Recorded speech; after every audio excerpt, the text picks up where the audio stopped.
And to details, President Abdel Fattah el-Sisi received on Wednesday a U.S. Congress delegation, including Democratic and Republican legislators, which was headed by Senator Johnny Ursent in the attendance of Foreign Minister Sameh Shoukry.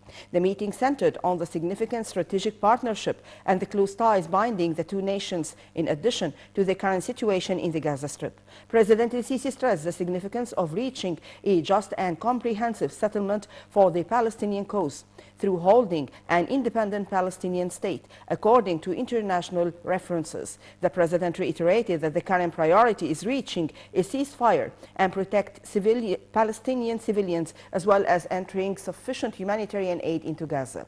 For their part, the U.S. delegation praised the Egyptian role and efforts on the political and humanitarian fronts. The delegation also hailed Egypt's crucial role and position in the Middle East, as well as its efforts to realize peace and stability in the region.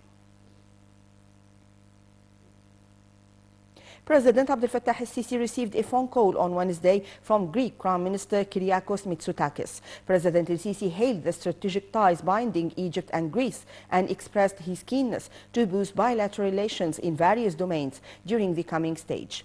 For his part, the Greek Premier revealed his country's aspiration to strengthen joint cooperation with Egypt during President el-Sisi's new term, praising the historical and strong bilateral relations. The phone talks also tackled the latest developments in the Gaza Strip, with President el-Sisi reviewing Egypt's efforts to achieve a ceasefire and access to humanitarian aid. The president stressed the significance of the international community to shoulder responsibility to protect civilians in Gaza and stop the suffering of the Palestinian people. Meanwhile, Mitsotakis expressed appreciation for Egypt's role in preserving stability and security in the region. President Abdel Fattah el-Sisi also received a phone call on Wednesday from President of Congo, Felix Tshisekedi. Tshisekedi praised the historical relations with Egypt, thanking Egypt for the logistical support that it offered to hold the electoral process in Congo, reflecting the Egyptian role to support African countries. For his part, President el-Sisi congratulated Tshisekedi on his re-election for a new presidential term. The president also stressed Egypt's keenness to continue bilateral relations in different fields to achieve the interests of the two peoples and the African continent. President Abdel Fattah el-Sisi also received a phone call on Wednesday from President of the Comoros, Ghazali Othmani. The phone call tackled the distinguished bilateral relations between the two countries and ways to boost them in different fields in light of the close ties between the two countries and the two peoples. The phone call also tackled the situation in the African continent in light of the Comoros presidency of the African Union. President el-Sisi praised the Comoros presidency of the African Union and the activity it witnessed.